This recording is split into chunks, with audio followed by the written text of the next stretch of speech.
MP Kesineni Nani Tadepalli వచ్చి camp కార్యాలయంలో CM Jagan ను కలిశారు. సీఎంతో సమావేశం అనంతరం కేశినేని నాని మీడియాతో మాట్లాడారు. 4వ తేదీ నుంచి జరుగుతున్న పరిణామాలు ఏంటో అందరికీ తెలుసు. లోక్సభకు రాజీనామా చేసి ఆ తర్వాత పార్టీకి కూడా రాజీనామా చేస్తానని చెప్పారు. నేను 2013 జనవరి 16వ తేదీ నుంచి విజయవాడ పార్లమెంట్ స్థానం ఇన్ఛార్జిగా అభ్యర్థిగా టీడీపీ కోసం కష్టపడ్డాను. ఆ రోజు నుంచి ఈ రోజు వరకు నేను పార్టీ కోసం కష్టపడిన తీరు మీ అందరికీ తెలుసునని పేర్కొన్నారు.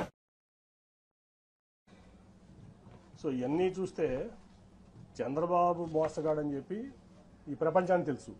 కానీ ఇంత పచ్చి మోసాలు చేస్తా, దగాలు చేస్తా, కుటుంబాల మధ్య చిచ్చు పెడతా ఈ రకంగా చేయడం భావ్యం కాదు. సరే, ఆ రోజు రాజీనామా లేక సబ్మిట్ చేస్తా అని చెప్పి ఇవాళ మెయిల్లో పంపిస్తాను స్పీకర్ గారికి.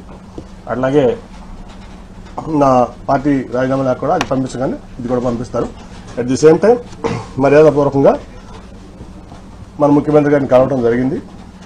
ఆయన అనేక సార్లు విజయవాడ వచ్చారు సభకి. యాక్చువల్గా నేను అటెండ్ అవ్వాలి, ఎందుకంటే ఒక ఎంపీగా గవర్నమెంట్ ప్రోటోకాల్ ప్రకారం ముఖ్యమంత్రి వస్తున్నప్పుడు నేను అటెండ్ అవ్వాలి.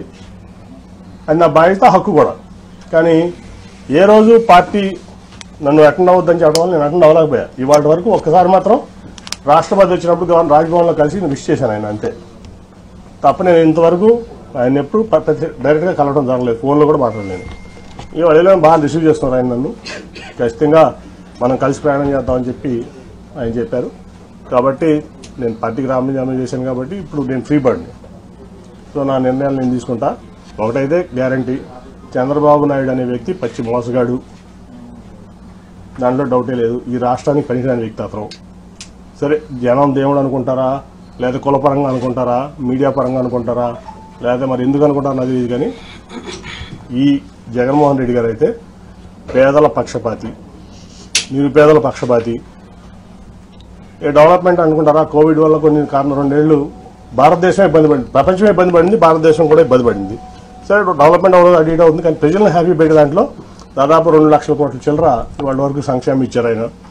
ఇంకా ఇస్తానికి కమిట్మెంట్గా ఉన్నారు. చర్చ చాలాసేపు మాట్లాడటం జరిగింది. సో నాకు బాగా నచ్చారు ఆయన. నచ్చడమే కాదు, ఆయన పథకాలని చూస్తున్నాం, వింటున్నాం. సో ఆయనతో కలిసి ప్రయాణం చేయాలని చెప్పి నేను నిర్ణయించుకున్నాను. వన్స్ నా రాజీనామా ఆమోదం పొందగానే నేను పార్టీలో చేస్తాను. నేను ఒకటండి, నేను 2014లో కూడా చంద్రబాబు నేను టికెట్ అడగల. ఎప్పుడు కూడా ఆయన గేట్ ముందు నుంచున్నా, డోర్ ముందు నుంచున్నా, నేను ఎప్పుడు చంద్రబాబు టికెట్ అడగల. 19లో అడగల. అట్లా నేను ఆయన కూడా ఎప్పుడు టికెట్ అడగల. నాకేంటంటే నాకు విజయవాడ అంటే పిచ్చ ప్రేమ. మీ అందరికి కూడా తెలుసు అది ఆ విషయం. విజయవాడ అంటే పడి చచ్చిపోతాను నేను. నాకు కావాల్సిన విజయవాడ డెవలప్మెంట్, విజయవాడ ప్రాంత ప్రజలు మంచి చేయడం. అందుకే టాటాను తెచ్చిన, గట్టిగా ఆయన కాళ్ళు పట్టుకుని నువ్వు వద్దు చంద్రబాబు నాయుడు గారు. ఆఖరికి విమానాశ్రయం కూడా నేనే చేసిన. ఎందుకంటే ఆయన 5,000 ఎకరాల్లో ఇక్కడ కట్టుకుందాం అనుకున్నాడు ఈ నాగార్జున యూనివర్సిటీ దగ్గర. సార్ అది అవ్వదు, తన ముందు ఒక మన మినిస్టర్ ఉన్నాడు సివిల్ ఏవియేషన్, సెంటర్ ఒప్పుకుంటుంది జైట్లీ గారు వాళ్ళు. అంటే నాకు సపోర్ట్ ఆ రోజు వెంకయ్యనాయుడు గారు, సుజనా చౌదరి గారు. లేకపోతే ఆ ఎయిర్పోర్ట్ కూడా ఉండేది కాదు. సో ఆయన మా విజయవాడకి నిజం చెప్తున్నా, మీరు ప్రెస్ కాబట్టి మీరు కూడా తీయండి. 2014 నుంచి 19 వరకు విజయవాడకి ఒక 100 కోట్ల రూపాయలు చంద్రబాబు నాయుడు గారు స్టేట్ గవర్నమెంట్ ఇచ్చింది చూపించండి. నేను తీసుకొచ్చిన సెంట్రల్ గవర్నమెంట్ ఇచ్చాను, ఇంక్లూడింగ్ టాటా ట్రస్ట్. కానీ ఏదన్నా కానీ అరుణ్ గారికి తెలుసు టాటా ట్రస్ట్ అంత చేసాం మేము ప్రాంతంలో, అన్ని విలేజెస్లో. అలాగే ఫ్లైఓవర్స్ కానీ ఏదన్నా కానీ అది నేను కేంద్రం నుంచి తెచ్చింది. ఆయన ఒక ఆయనకి విజయవాడ పట్ల చిత్తశుద్ధి లేదు. ఆయన ఏంటంటే షాజహాన్ తాజ్మహల్ కట్టాడు, నేను అమరావతి కట్టాను. షాజహాన్ తాజ్మహల్ కట్టాడు కదా, ఎవరు కట్టారు తాజ్మహల్ అంటే షాజహాన్.